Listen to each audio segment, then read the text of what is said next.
Di Texas ada seorang anak muda yang bercerita tentang hidupnya. Dia itu sambil sekolah, sambil kuliah, dia mengantar air, mengantar barang-barang pesanan, khususnya ke rumah nursing home. Ada seorang ibu tua, udah umur 70 lebih, yang menjadi langganannya. Setiap hari dia harus mengantar 5 galon air ke rumah ibu itu. Ya, tinggal di sebuah apartemen yang tua, ya, kecil, gelap. Dia katakan ibu itu cuma sendirian di rumah itu, ya. Lampunya cuma satu, gelap, ya. Dan tiap hari diantar air ke situ, kemudian ibu itu bayar dan mereka ngobrol-ngobrol sebentar, lalu anak muda itu pulang. Setiap hari itu seminggu 4 hari. Ternyata dia tidak pakai air yang disediakan pemerintah. Dia mandi pakai air galonan, cuci muka, ya, minum segala sesuatu pakai air galonan itu. Padahal itu biayanya lebih mahal. Ya. Jadi setelah ngobrol-ngobrol, lama-lama tanya ibu ini, kenapa? Kenapa you rela bayar sebulan itu $60-70 mungkin untuk air? Ya. Padahal kalau dari pemerintah punya itu hanya $10 mungkin. Per bulan atau $12. Lalu ibu itu bilang, kalau air pemerintah itu datang ke rumahku, ke apartemenku, tapi gak ada orangnya. Kamu bawa air setiap hari itu, airnya datang, orangnya juga datang. Nah, jadi kita bisa ngobrol, ya, kita bisa, ya chit-chat lah. Dan saya bisa lihat kamu, kamu bisa lihat saya. Saudaraku, ini adalah salah satu contoh orang yang kesepian. Ya, jadi dia cari cara supaya tiap hari ada orang lihat dia. Dia cari cara supaya tiap hari ada orang kunjungi dia dan bisa bicara-bicara. Apakah saudara pernah mengalami dan merasakan kesepian yang sedemikian? Manggut-manggut atau geleng-geleng? Ya. Saudaraku, sebenarnya kesepian itu tidak bisa diobati dengan jumlah manusia yang banyak atau yang ramai. Sebagai contoh, ya, di abad pertama itu, ya, kira-kira 2000 tahun yang lalu, jumlah manusia di bumi ini sekitar 250 juta manusia saja. Tahukah hari ini saudara, jumlah manusia berapa di muka bumi ini? Ya, 7,8 miliar manusia. 7.800 juta. Berapa kali lipat itu? Nanti hitung sendiri. Jumlah manusia yang begitu besar hari ini tidak membuat kesepian itu berkurang. Berkurang nggak kesepian hari ini? Tidak, manusia tetap merasakan kesepian. Sebab ramainya manusia, banyaknya jumlah manusia tidak menjamin kalau kesepian itu akan lenyap. Manusia bisa dikelilingi oleh banyak orang. Saudara boleh punya banyak kenalan, ya, tapi tetap bisa merasakan kesepian. Kenapa? Sebab kesepian bukanlah tidak adanya kehadiran manusia. Bukan. Tapi kesepian itu karena tidak ada unsur keakraban. Gak ada relasi yang intim, gak ada relasi yang akrab, gak ada kepedulian. Manusia tetap merasakan kesepian. Kesepian bukan karena saudara sendirian, tapi karena perasaan kesendirian. Nah, ini beda. Perasaan kesendirian karena tidak ada manusia yang dekat, yang akrab, yang intim, yang bisa ngobrol, yang bisa komunikasi dari hati ke hati. Perasaan sendiri menghadapi masalah dan persoalan, sendiri menghadapi sakit penyakit, sendiri menghadapi masa depan yang belum pasti dan gelap, sendiri menghadapi kesedihan.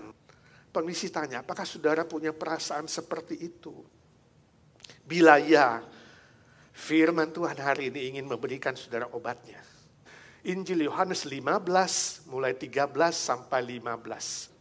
Tidak ada kasih yang lebih besar daripada kasih seorang yang memberikan nyawanya untuk sahabat-sahabatnya. 14, kamu adalah sahabatku jikalau kamu berbuat apa yang kuperintahkan kepadamu.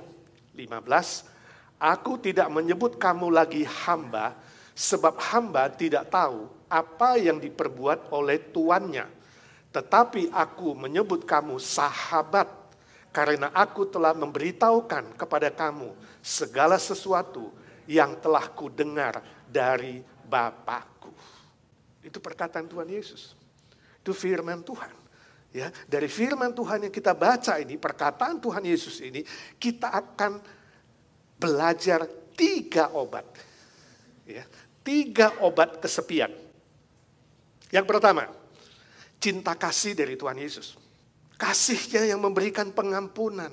Kasihnya yang memberikan sukacita. Memberikan damai sejahtera. Memberikan jaminan hidup kekal. Masa depan yang lebih baik. Kasihnya yang tidak pernah gagal, saudaraku. Dan kau pasti akan dipulihkan dari ketakutan dan kesepian. Orang tuamu bisa meninggalkanmu. Suami istri bisa meninggalkanmu. Anak cucu bisa tidak berbakti atau membuang saudara. Keluarga, teman bisa meninggalkan saudara. Namun cinta Tuhan Yesus Kristus setia selama-lamanya. Yang kedua, obatnya ajaran Tuhan Yesus. Ayat 14 dikatakan, kamu adalah sahabatku jikalau kamu berbuat apa yang kuperintahkan kepadamu. Dan semua ajarannya itu memberikan kita kedamaian dan ketenangan dalam hati kita. Yang tidak aman, yang takut, yang khawatir, yang sepi. Ya. Dan itu obat mujarab.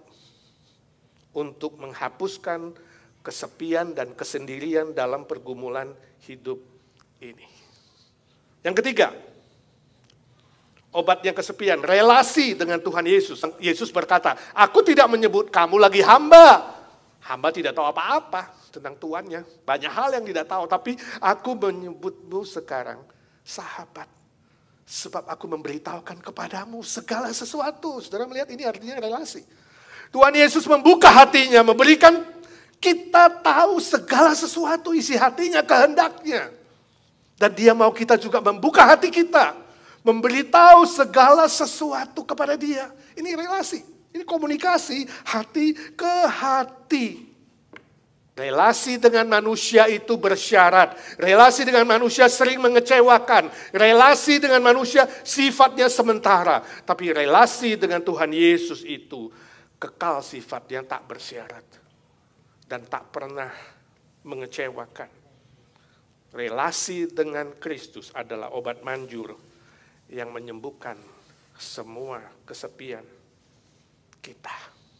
Jangan cari obat kesepian dengan minum alkohol, dengan ke bar, ke diskotik, melakukan hal-hal yang berbahaya, pesta pora, perjudian, dan pelarian-pelarian duniawi lainnya.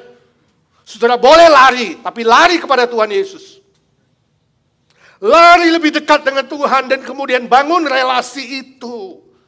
Sampaikan isi hatimu secara detail. Detail. Gak usah buru-buru. Pakai waktu. Maka dia akan turunkan rasa tenang, rasa aman. Rasa sukacita. Saudara akan merasakan dia sedang menemanimu.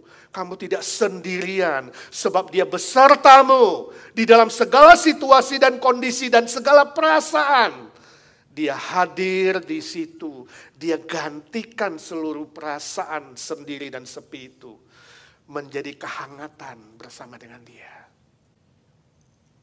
Maukah saudara bertekad? Mulai hari ini aku akan membangun relasi yang lebih akrab.